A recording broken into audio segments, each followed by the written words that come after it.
بسم اللہ الرحمن الرحیم۔ شروع اللہ کے نام سے جو بڑا مہربان نہایت رحم والا ہے۔ وہ یکتا ہے اور نیک لوگوں کا ولی ہے، اور میں یہ گواہی دیتا ہوں کہ اللہ کے سوا کوئی معبود برحق نہیں ہے، وہ اکیلا ہے، اس کا کوئی شریک نہیں۔ اور میں یہ بھی گواہی دیتا ہوں کہ حضرت محمد صلی اللہ علیہ وآلہ وسلم اللہ کے بندے، اس کے رسول اور آخری نبی ہیں۔ اے میرے اللہ، میرے نبی حضرت محمد مصطفیٰ صلی اللہ علیہ وآلہ وسلم اور ان کی آل پر اور ان کے تمام صحابہ اکرام رضی اللہ تعالی عنہم اجمعین پر اپنی خاص رحمتیں، برکتیں اور سلامتی نازل فرما۔ میرے بھائیوں اور دوستوں، میری ماؤں، بہنوں، بیٹیوں، آج کل اس دور کے اندر ہر انسان کی خواہش یہ ہوتی ہے کہ لوگ میری عزت کریں، میں جدھر بھی جاؤں لوگ مجھے سلام کریں، مجھے عزت سے دیکھیں۔ لیکن عزت اور ذلت فقط ایک اللہ کے ہاتھ میں ہے۔ میں سب سے پہلے یہ بات آپ کو ضروری سمجھانا چاہتا ہوں کہ جب تک آپ اللہ کی ذات پر کامل اور مکمل یقین نہیں کریں گے اور نہیں مانیں گے، اور تہ دل کی جو دل کی اتھاہ گہرائیاں ہیں ان سے اگر اللہ کی ذات پر یقین نہیں رکھیں گے اور نہیں مانیں گے، تو آپ کو اس دنیا کے اندر عزت کبھی نہیں مل سکتی۔ یہ بات اپنے ذہن میں رکھ لیں۔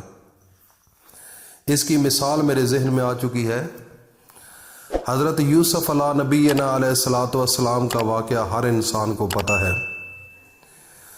وہ بکتے بکاتے عزیز مصر کے پاس چلے گئے، چھوٹے سے تھے تو جو عزیز مصر کی بیوی تھی زلیخا، جب اس نے اس بچے کو دیکھا تو یہ بچہ اس وقت تو مصر کے بازاروں میں رول رہا تھا، اس کی قیمتیں لگ رہی تھی، اس کی کوئی ویلیو نہیں تھی، کوئی قدر نہیں تھی، کوئی عزت نہیں تھی۔ تو عزیز مصر کی بیوی نے جب اس کو دیکھا تو وہ چونکہ ایک بری سوچ والی عورت تھی، تو اس نے جب اس کو دیکھا تو ذہن کے اندر وہ تصور کرنے لگی کہ یہ بڑا ہو کر بڑا کڑیل نوجوان بنے گا، خوبصورت بنے گا، اور پھر میں اس کو استعمال کروں گی۔ تو عزیز مصر کی بیوی نے بادشاہ جو تھا اس وقت، اس کے گھر والا، اس کو کہا کہ یہ ہم خرید لیتے ہیں۔ تو انہوں نے حضرت یوسف علیہ نبینا علیہ الصلاۃ والسلام کو خرید کر اپنے گھر رکھ لیا۔ جب گھر رکھا تو وہ آہستہ آہستہ جوانی کی طرف جانے لگے۔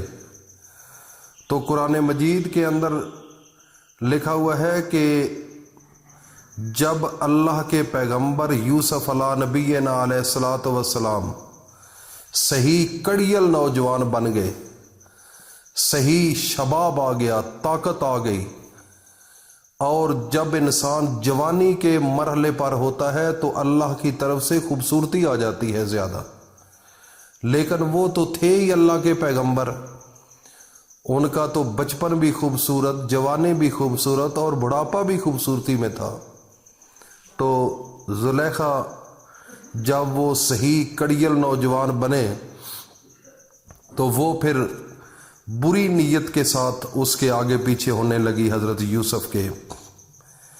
پھر وہ ٹائم وہ سوچتی رہتی کہ کب میں اس سے ملوں گی۔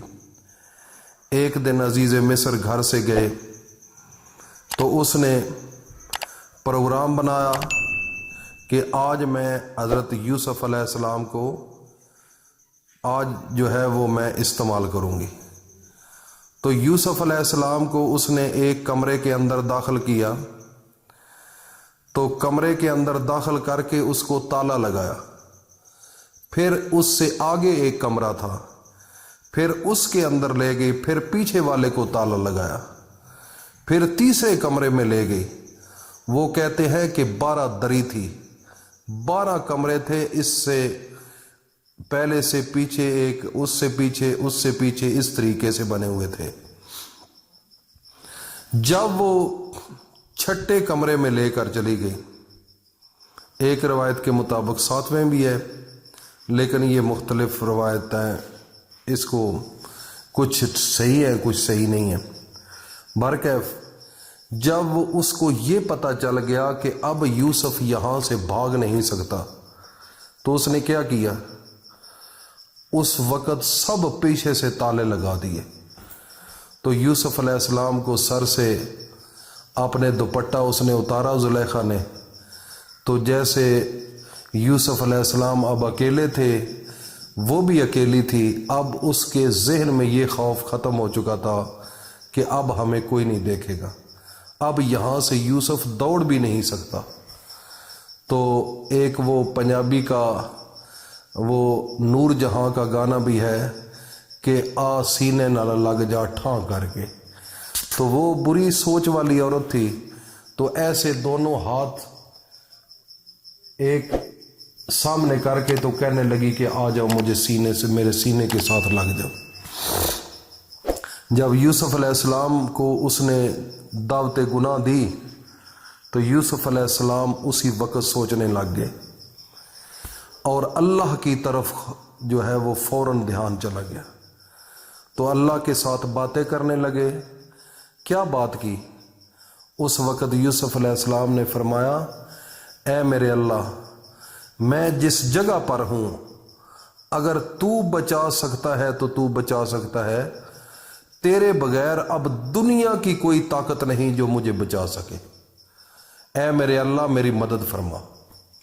جب اللہ سے مدد مانگی تو اللہ پاک نے حضرت یوسف کے ذہن میں خیال ڈال دیا کہ تم دوڑو، یہ دروازے آٹومیٹک کھلتے جائیں گے۔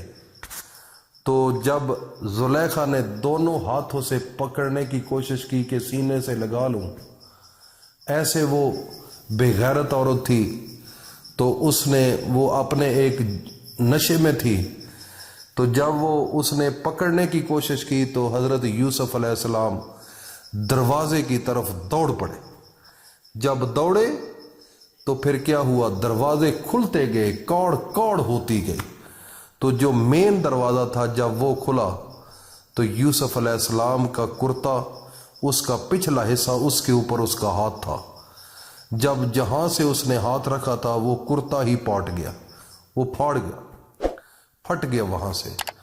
تو پھر یہ بھی ایک روایت ہے کہ اللہ پاک پاکیزہ بندے کا خیال رکھتے ہیں، اور جہاں پر اس گندی عورت کا ہاتھ لگا تھا اللہ نے وہ کرتا اس ہاتھ سے جدا کر دیا کہ اب یہ یوسف کے جسم پر نہیں لگ سکتا، کیونکہ یوسف تو پاک ہے۔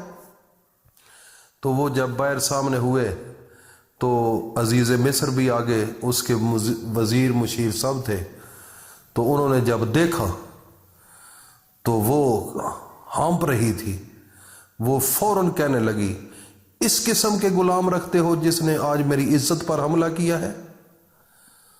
وہ بغیرت عورت تھی، اس نے الٹا کام جو ہے وہ عزیز مصر کو بتایا، وزیروں کو، مشیروں کو۔ تو وہ سب خاموش ہو گئے۔ عزیز مصر نے دیکھا تو وہ بھی پریشان ہو گیا، تو اس نے پھر اپنے مشیروں کے ساتھ مشورہ کیا۔ انہوں نے کہا کہ غلطی تو اپنی ہی ہے، اندر سے سب کو پتہ چل گیا تھا، لیکن اب اپنی عزت کے لیے یوسف کو جیل میں ڈال دو۔ تو یہ ایک تفصیل ہے قرآن مجید کے اندر۔ پھر اللہ تعالیٰ نے اس کی عزت ایسے رکھی، عزت اور ذلت کا مالک فقط ایک اللہ ہے۔ مختصر میں کرتا ہوں کہ اللہ تعالیٰ کے پیغمبر حضرت یوسف علیہ السلام سچے تھے۔ جو انسان سچا ہے، کائنات پوری ایک سائڈ پر ہو جائے، اس کو وہ ذلت نہیں دے سکتی۔ عزت اللہ کے ہاتھ میں ہے، اس کو عزت ملتی ہے جو اللہ کا دوست ہوتا ہے، جس نے اللہ سے محبت کی ہوتی ہے۔ تو یہ ایک اختصار کے ساتھ آپ کو بتا رہا ہوں۔ تو میرے بھائیوں اور دوستو، آج میں آپ کے سامنے قرآن مجید کی ایک چھوٹی سی آیت ہے وہ بتاتا ہوں۔ قرآن مجید کے اندر پارہ نمبر 25 ہے اور سورۃ الجاثیہ آیت نمبر 36 اور 37 کے درمیان قرآن مجید کی چھوٹی سی ایک آیت ہے۔ آپ نے اول و آخر 3 بار درود شریف پڑھنے کے بعد 11 مرتبہ صرف پڑھنا ہے۔ وہ قرآنی آیت ہے وَلَهُ الْكِبْرِيَاءُ فِي السَّمَاوَاتِ وَالْأَرْضِ وَهُوَ الْعَزِيزُ الْحَكِيمُ۔ یہ قرآن مجید کی چھوٹی سی ایک آیت ہے، پارہ نمبر 25 کے اندر ہے اور سورۃ الجاثیہ آیت نمبر 36 اور 37 کے درمیان۔ آپ وہاں پر جائیں گے، قرآن کو کھولیں گے تو آپ کو مل جائے گی۔ وَلَهُ الْكِبْرِيَاءُ فِي السَّمَاوَاتِ وَالْأَرْضِ وَهُوَ الْعَزِيزُ الْحَكِيمُ۔ اس کو 11 مرتبہ پڑھنے کے بعد اللہ تعالیٰ کی ذات کے سامنے ہاتھ اٹھا لینے ہیں۔ دنیا آپ کو سلام کرے گی، آپ کا گھر پورے علاقے میں باعزت گھر ہوگا۔ آپ کے گھر کے اندر اگر آپ یہ دعا پڑھ لیں گے، آپ کے بچے بھی باعزت ہوں گے، آپ کی بچیاں بھی باعزت ہوں گی، آپ خود بھی باعزت ہوں گے۔ جدھر جائیں گے آپ کو لوگ سلام کرتے جائیں گے، کیونکہ اللہ تعالیٰ کی ذات عزت اس انسان کو دیتی ہے جو انسان اللہ سے محبت کرتا ہے، اللہ کے قرآن سے محبت کرتا ہے، اللہ کے حضرت محمد مصطفیٰ آخری پیغمبر سے جو انسان محبت کرتا ہے، خدا کی قسم اللہ پاک اسی انسان کو عزت دیتے ہیں۔ کسی دوسرے انسان کو عزت مل ہی نہیں سکتی۔ قرآن مجید کے اندر کھلے لفظوں میں ہے وَتُعِزُّ مَن تَشَاءُ وَتُذِلُّ مَن تَشَاءُ۔ اللہ تعالیٰ کے ہاتھ میں عزت اور ذلت ہے۔ عزت کا لفظ پہلے آیا ہے، ذلت کا بعد میں آیا ہے۔ عزت پہلے انسان کو ملتی ہے لیکن بعد میں اس کے کرتوتوں کی وجہ سے پھر وہ ذلیل ہو جاتا ہے۔ اس لیے میرے بھائی اور دوستو، اس کو صحیح سمجھو اور باعزت طریقے سے اس دنیا کے اندر زندگی گزارو، تاکہ ہر انسان آپ کو عزت کی نگاہ سے دیکھے۔